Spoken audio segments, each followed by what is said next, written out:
The world needs your company's brand. Your brand is unique, dare I say it, remarkable. And it's not that you need it to be something it's not. It's that you need it to more resonate with its true essence, its true identity. But we all know a lot of brands, and especially B2B brands, that don't feel remarkable. They don't seem very unique, and that's what I want to dig into today. The dangers of doing branding wrong, especially branding of the accidental variety. Last time, we looked at the first two ways that companies can fall into accidental branding. These two ways were confusing their brand's essence with their business goals and confusing their brand's essence with their competition. Now, today I want to look at the second set of ways that companies can fall into accidental branding and really risk a lot of confusion with their customers, staff, and partners, and ultimately create an unlasting B2B brand. So number 3, leadership. A company's leadership is the most prominent communicator of the heart of a company, its values, its mission, its purpose. The way the leadership presents its values and purpose reverberates throughout the entire company at every level and resounds through its employees. Attempting to work out a company's brand without the support of your leadership is almost always an exercise doomed to fail. Ultimately, the leaders of a company are in the best position to recognize what does and does not fit with their company's driving mission. Having said that, an organization's leaders are not its brand. Let me say that again.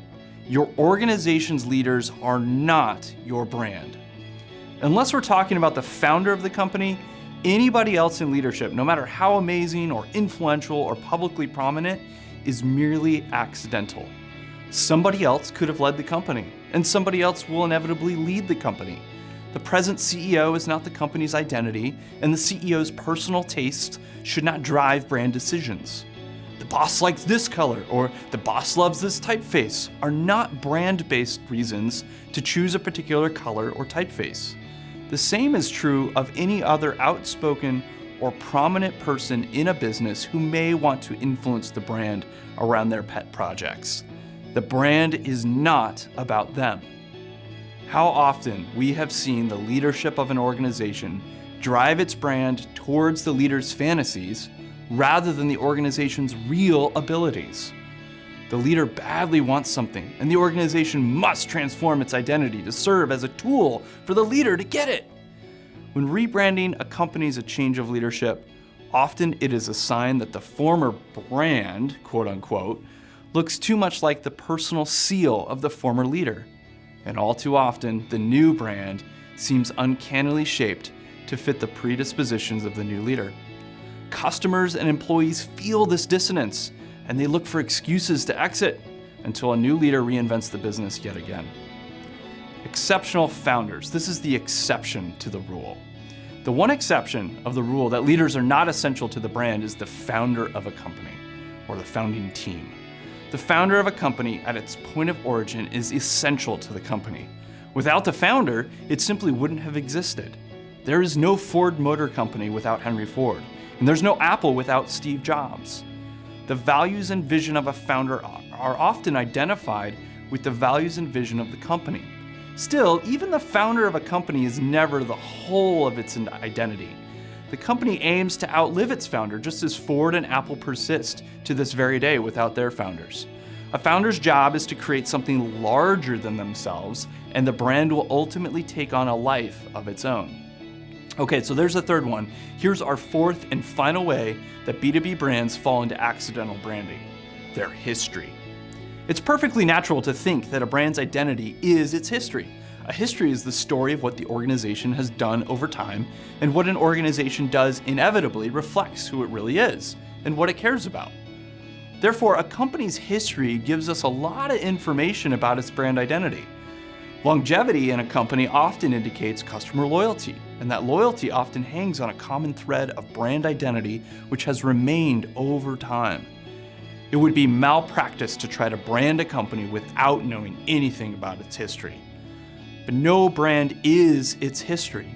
Even a historical monument like the Gettysburg Battlefield is not just its history, it is how it's experienced and interpreted over time. And sometimes that changes, and the environment around it will change over time too. How much more true for a company which has to constantly grow and adapt to a rapidly changing environment and society.